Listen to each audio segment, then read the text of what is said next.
દ્વારકાનું traffic જોઈને આપણને ચક્કર આવી ગયા. और अभी तो रुको. દ્વારકા વાળાના દયાથી આપણે પહોંચી ગયા મંદિરમાં. મંદિરમાં ચાલતી હતી સિંગલ આરતી. લાખો માણસમાં ભગવાન આપણું ક્યારે સાંભળશે એવી ફરિયાદ કરતા કરતા આપણે ધજન દર્શન કરી લીધા. મંદિર પાસે પહોંચીને ધજનના 2-4 કિલો વિડીયો લઈ લીધા. દ્વારકા વાળા માટે આપણે લેવતા રોજ એટલે 2-4 કિલો ફોટા પાડી લીધા. પણ ગર્લ ગેંગ જોડે ફોટો પાડતા કેમ ભૂલાઈ જાય. ફોટો સેશન પતાને આપણે પહોંચી ગયા મંદિરમાં દર્શન કરવા. 2-3 કલાક પછી દ્વારકા વાળાને જાજા બધા આશીર્વાદ લઈને આપણે પહોંચી ગયા મંદિર બહાર. તે દેખી ગયા આપણને મોટા કાના. મંદિરમાં આવ્યા હતા સભી બેન આહિર. ત્યાં વાગી ગયો 1 એટલે મંદિર થઈ ગયું બંધ. એટલે આપણે જતા સુદામા સેતુ એ દ્વારકાની બજાર જોઈને આપણે પહોંચી ગયા છાસ પીવા. છાસ પીને આપણે પહોંચી ગયા દ્વારકાને એક્સપ્લોર કરવા. ચકલા ઉડાડ ત્યાં આપણને દેખી ગયો નવા લોકેશન થી બ્રિજ. માથલાનું કોમ્પિટિશન જોઈને આપણે થાકી ગયા. मैं तो थक गई. એટલે આપણે પી લીધી સ્પ્રાઇટ. शाबाश ઝીણી ઉડાડતી હતી માખી. ये सब क्या देखना पड़ रहा है આ બાજુ ફોન ઉપર મામલો હતો મેદાને.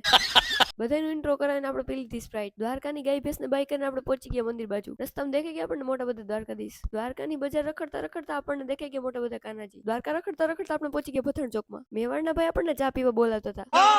આજની ચા દીસુ તરફથી. આપણે અહીંની ચા ટેસ્ટ કરી લે. ત્યાં સુધી તમે લોકો ફોલો કરી લ્યો.